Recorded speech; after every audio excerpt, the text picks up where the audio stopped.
Hi, welcome to the Motion Picture Notion. I'm your host, Gabriel Burton. Coming to America on Amazon Prime. Just watched it. Now, I'm a big fan of the original film. Eddie Murphy is obviously just a brilliant comedic actor, brilliant comedian in general. So when I heard that they were making a sequel, I was, intrigued. Equal parts apprehensive, equal parts kind of excited. First, they dropped the trailer, and I watched it, and I'm like,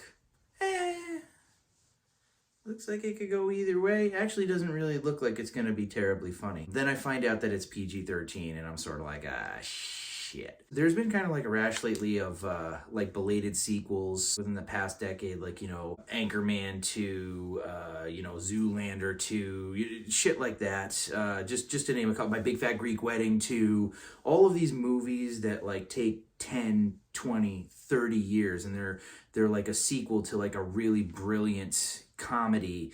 They just don't live up. I went in with an open mind, but like I said, there was a decent amount of apprehension. Everybody in this movie was absolutely fantastic. They were on their absolute A game. There's a revisitation to a lot of the old characters, and for the most part that worked. Here and there were points where it was sort of like, oh okay, because it was in the first movie. Like there's one part where Arsenio Hall is like, you sweat from a baboon's, what was it? Sweat from a baboon's ass or sweat from a baboon's balls, something like that. He did it again, and it was just sort of like, it's not as funny the second time around. Leslie Jones is freaking hysterical. There's a really good scene with Lisa, actually, who frankly doesn't really have much to do in the movie, where she gets drunk and her and Prince Akeem get into an argument, and the whole scene is actually really, really funny. There are a lot of good moments in this movie.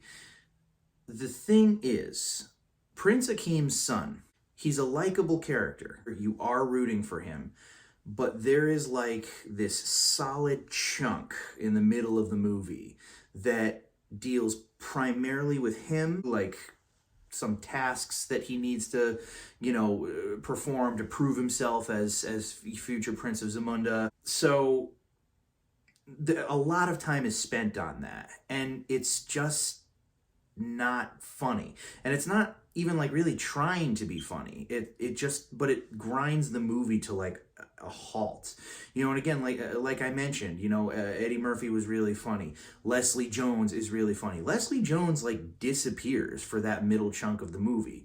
Arsenio Hall is virtually not used in this movie at all. And I mean, to me, that's a crime, frankly. There was not enough like banter between him and Eddie Murphy, and I actually feel like Arsenio Hall was kind of put on the back burner. There's also like a couple parts that kind of drag, where there's like a lot of like stagey shit with dancing, and I get that they did that in the first movie too, but it did have a tendency to kind of go on a little bit in certain parts. I think that the bottom line is, Coming to America, the original, was such a fun movie. It was such a funny movie. I can watch it again and again and again and again, and I will be entertained and I will love it every single time that I watch it. Coming to America, I'm happy I saw it.